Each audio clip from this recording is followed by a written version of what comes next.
Konnichiwa! Welcome to Go to Market Japan. Today we'll be talking about Japan's economy and consumer behaviors. Let's go! How is the economy in Japan right now? That's a quite broad and big question. Disclaimer, I'm not an economist. I'm gonna talk about this from my business perspective. Do research on your own, okay? First of all, our yen. Yeah, it's decreasing. It's going down. As of today, July 20th, yen JPY to USD is 1 USD is 157 Japanese yen. It's like almost an all-time low in the past 30 years. And yeah, I remember when I was in university in the US, $1 was about 100 yen. So we lost the value over all of our assets in yen went down 50% only. It's a huge change. Yeah, I think many countries outside Japan already know this, and that's one of the reasons why people come to Japan for vacation a lot more than before. So in terms of consumer behavior, how has the depreciation of the yen affected them?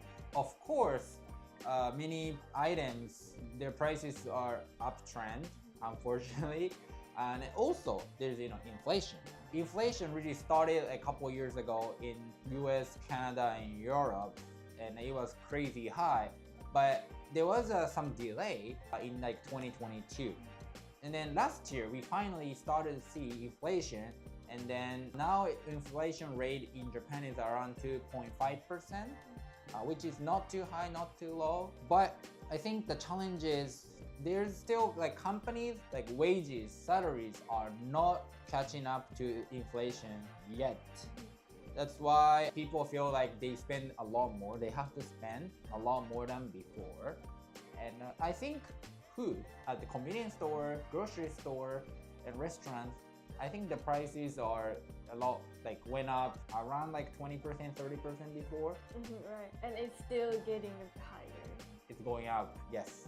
But I think you have to note high-end items and premium items, that's a lot more. I was talking about US dollars versus Japanese yen. And there's actually another currency that is a lot stronger than yen and affects purchases here. What is that? Swiss franc.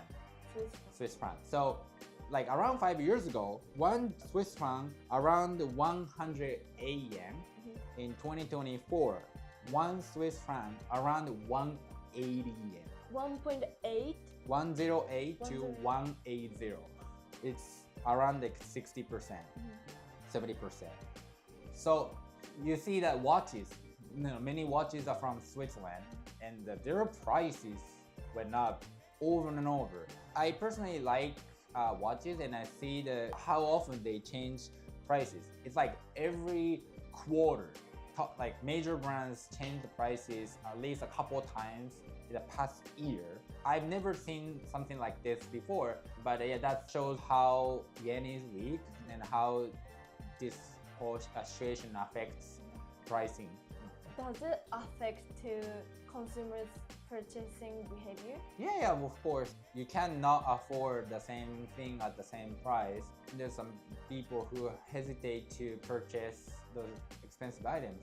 But what's also interesting is that multi-millionaires, let's say millionaires, like rich people in Japan, once you become rich, let's say 5 million US dollars into like private bank or like 10 million in a family office or wherever, that money keeps creating money. That's why you can keep spending money. Your portfolio should be diversified if you have that much asset.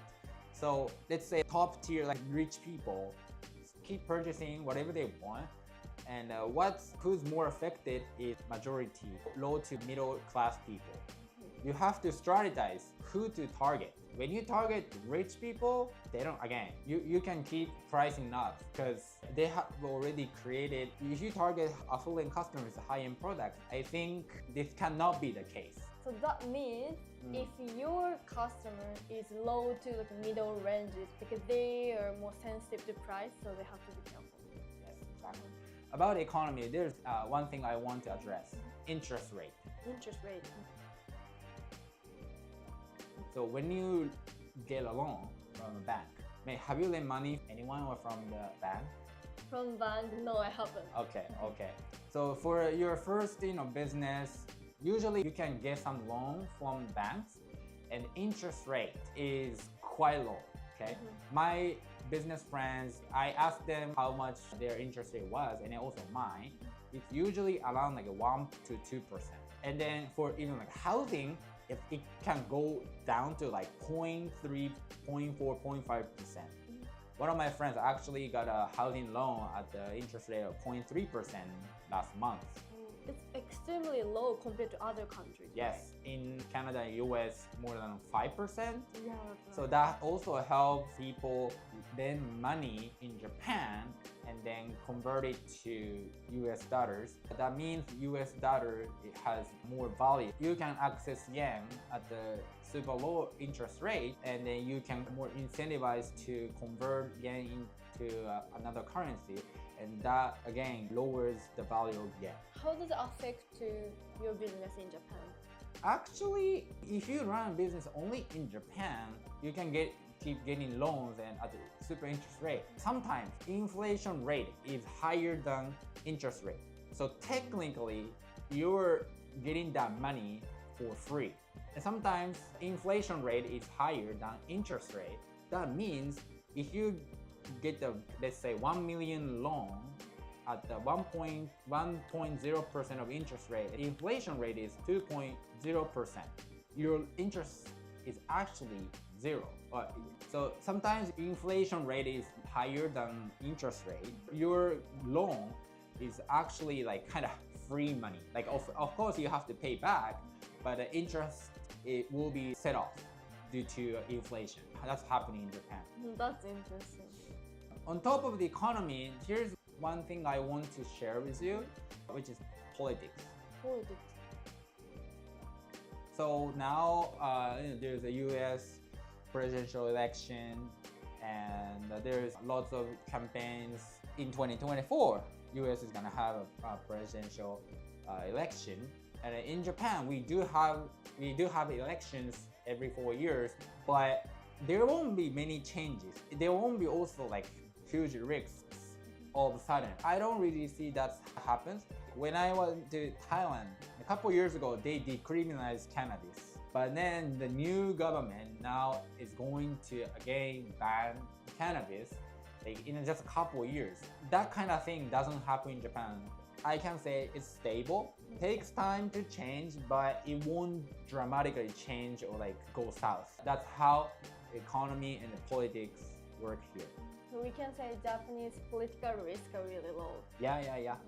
Okay, so thank you for watching this video. If you liked it, please hit the subscribe and like button. See you in the next video. Sayonara!